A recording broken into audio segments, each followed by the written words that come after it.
In this video, I'm going to be talking about the tragedy at the Covenant Presbyterian Church, the Covenant Elementary School in Nashville, Tennessee. Now, I contemplated, should I even record this video, but to a father to two young boys, a 9-year-old who's in an elementary school and the same age of the children that tragically lost their lives, and my 12-year-old, I really felt compelled to talk about the incident and try and break down what is known. So we're not going to focus on the unknown, which is the motive right now, but I'm going to focus on what is known 24 hours after the event have taken place. Now, the first interesting thing that I found in reading all the news articles and listening to the chief of police talk was that he said that another school was due to be the target, but the assailant did a threat assessment and found that that school security was so strong, they moved to the Covenant School. Now, I don't know at this point, did the assailant use the term threat assessment in the vast array of notes and materials that they seem to have found, or was these the words of the police chief? But he said the assailant's threat assessment of the security was too strong. Either way, we do know that this assailant completed a threat assessment and determined that their first target, the security, was too good. So they moved to a more softer target, which we now know is the Covenant School. Something else which I found very interesting in this case is that the assailant had heavy artillery, they had ARs and they had a handgun. We'll start to know more surrounding how people were killed and with which weapon. But the assailant used the automatic weapon to shoot out the glass of the school to gain entry. Now, I travel the country completing security risk assessments, and I was at an elementary school only 3 or 4 weeks ago. And one of the conversations that we had was building a sort of a staged, so like a timeline, if you like, to replacing all their glass to be bullet resistant. I'm a big component of 3M film to stop the glass just splattering, which you saw in this case, and then also bullet resistant glass, because what those two things do is give you time. You might not often hear this, but an active shooter is a simple math equation. It is distance over time. They want to kill as many people as possible in a short amount of time with the closest distance and proximity to them. So we saw in this incident, the assailant gained entry to the school by firing through glass which wasn't reinforced. There's some key learning there. What we also saw in this case, which was different to Uvalde, where Uvalde, the police seem to be, shall I say? Yes, I will. They seem to be unethical. They seem to be scared. They seem to not follow their training. They seem to be wimps. They seem to be cowards. They did not help those children when those children were on the phone crying, screaming for help. And these police officers stood there and chose to do nothing. We didn't see that in this case. Within 14 minutes, 5 officers had stormed the school and they neutralized the threat. They did what they're trained to do. Since post-Columbine, Virginia Tech, you go straight in, you don't wait. There's 5 heroes here today. What I want to hone in on, though, is it was roughly 14 minutes. One of the news articles talked about 14 minutes of terror. So as I talked to my 2 young sons, age 14 and age 12 and 9, should know the age of my 2 young sons, 12 and 9, I say to them in those first few minutes, you own your own personal safety. What is that going to look like for you? The teachers will help. Your friends may help.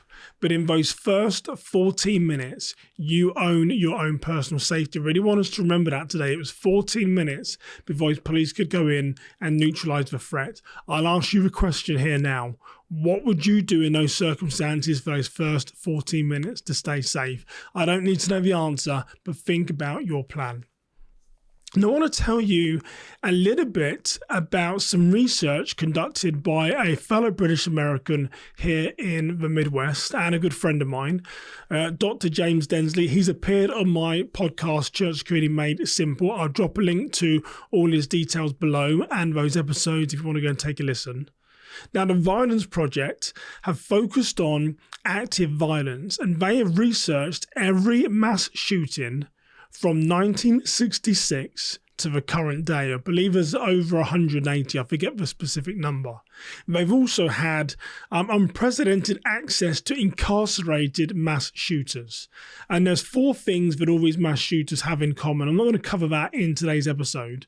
I'm going to focus on the leakage. So in 44.1% on their 2021 data, 44.1% of these active assailants have leakage, which means they tell people their behaviours are demonstrating on that pathway to violence.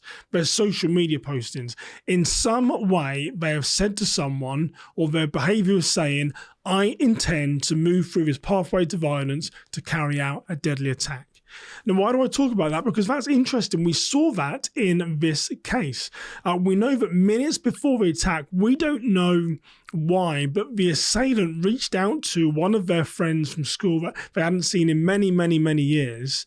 And they told them that I plan to die by suicide and something bad is going to happen. Now, that person they sent a message to is now a journalist, and we don't know, did they send it because they wanted them to sort of know their story? They thought they'd take action, but they immediately before this deadly attack, they communicated via Instagram Messenger that I plan to die by suicide and something bad is going to happen. So it's a key moment there. We saw the leakage in this case. Another key piece that we know very early on is that the Chief of Police, John Drake, he shared a wealth of information, has been very forthcoming, Chief of Police. He said that in the information in the assailant's car, in their home, they found what he said extensive and detailed maps of the school that had security cameras, security measures, entry points, and other features. Now, in today's world, is it likely that this assailant somehow stole those plans from their security integrator, i.e. someone who installs their cameras? Is it possible that they stole those maps from the school that had all the markings of surveillance cameras and entry points and other security measures?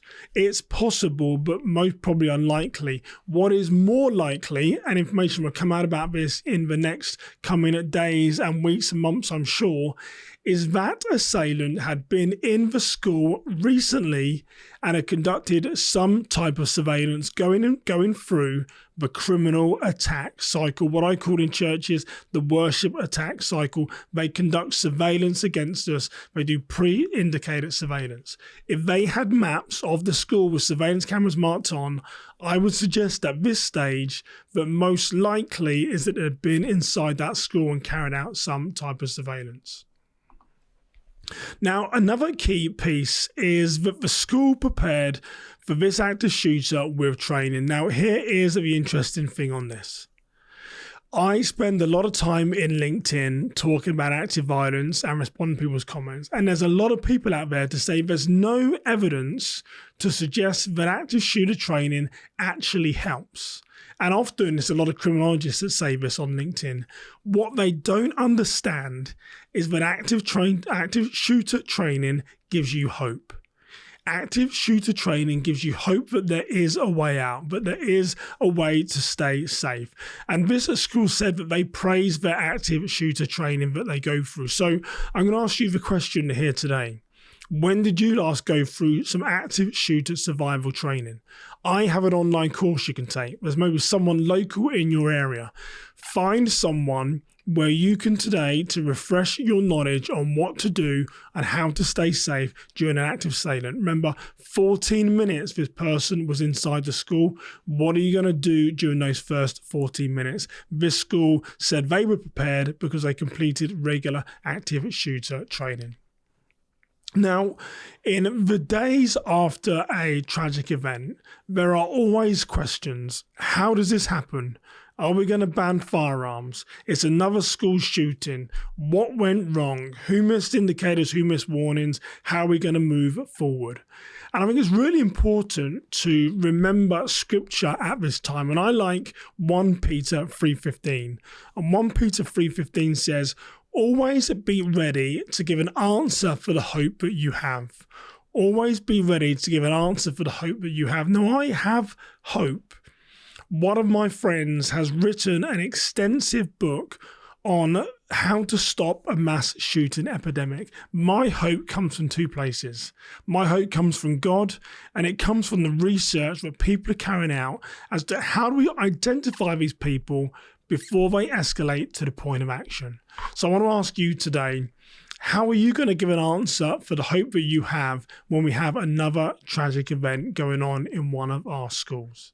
Now, I just want to jump in very quick and share some of my perspective as to what has happened in Tennessee, in Nashville. And from my perspective as a father of a 9-year-old and a 12-year-old, my 9-year-old is the same age as these children that were tragically killed. And I believe that if we learn from these incidents, there is a way to overcome, and we've really got to all do what we can to keep our community safe. But I want to leave this episode just talking about the 6 people that lost their lives. 6 young children, 9 years old, didn't go home yesterday. 3 teachers didn't go home. Very sad event. So for now, you stay safe, you have a blessed day, and I'll see you in the next video as we remember those that lost their life.